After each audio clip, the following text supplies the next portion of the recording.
Crystal Labanway here in Phoenix.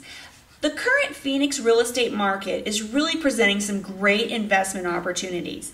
And if you are one of those people who's kind of looking at this situation and thinking, I sure would like to invest, but I just don't know where to get started, well, I'm going to be putting together a series of videos just for you. I'm going to take some of the authors that have written some great books about real estate investing. I'm going to take some of the principles they talk about, and I want to present them in real life examples.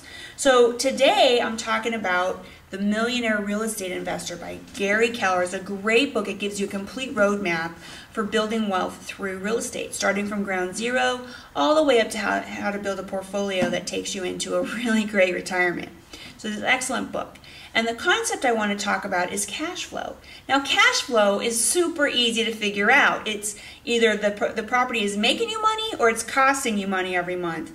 But as simple as that sounds, it was much overlooked back in the heyday of 2006, 2007, when people were only focusing on equity growth and neglecting the idea of cash flow, and they were willing to write a check every month to carry a property. In this market, you really have to think hard if you're buying a property that's going to require you to write a check every month. There's so many great opportunities where you're not going to have to do that. So, for the example, I'm going to use the condo that I just listed. It's a short sale, 2-bedroom, 2-bath condo in North Phoenix in the Phoenician Pines community. It's actually a really nice complex. It's got 3 pools. It's got an exercise room, a business center. It's gated. The units themselves all have granite countertops, crown molding, stainless steel appliances, comes with a washer dryer. It's a great turnkey rental investment. And I want to look to see if I've got a positive cash flow situation here. So let's just say you could purchase this property for 40 grand. And let's just say you want to leverage your cash by financing this purchase, and you're going to put 20% down. Now, these are round numbers, and you're going to have to check them with your lender and that sort of thing, but we're going to use them as an example. So you can get a 20% down loan from your lender, and so that means you're going to put down $8,000 in cash. I'm going to guesstimate your closing costs to be about $1,500. That could be, it's just a guess. And let's just say that when you move in, you want to spend about $500 getting the place all cleaned up and painted and nice. So all in all, you're going to be putting in $10,000 cash. You're going to be financing $32,000.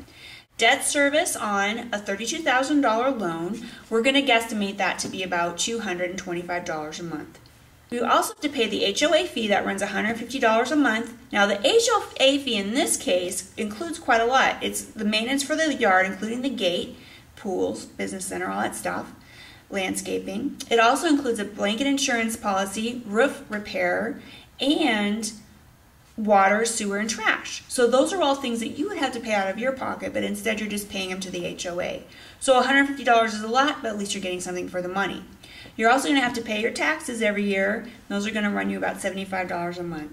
So altogether, when we add that all up, you're looking at about $450 a month to own this property.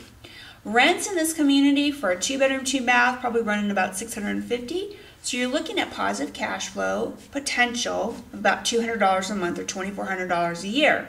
Now you're going to want to set some of that aside for vacancy and for maintenance, but I think that still gives you good padding. And considering that you're putting $10,000 in and you're getting $2,400 out, that's not too bad. So that's a really good example of positive cash flow. Now here's the bonus though. When you set this all up and you've got that loan, remember your tenants are paying you the money every month to pay that mortgage off.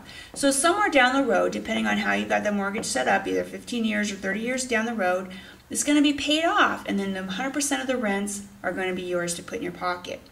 Rents will increase over the years theoretically, so all in all, you're starting off positive, and it should just go more positive as the years go on.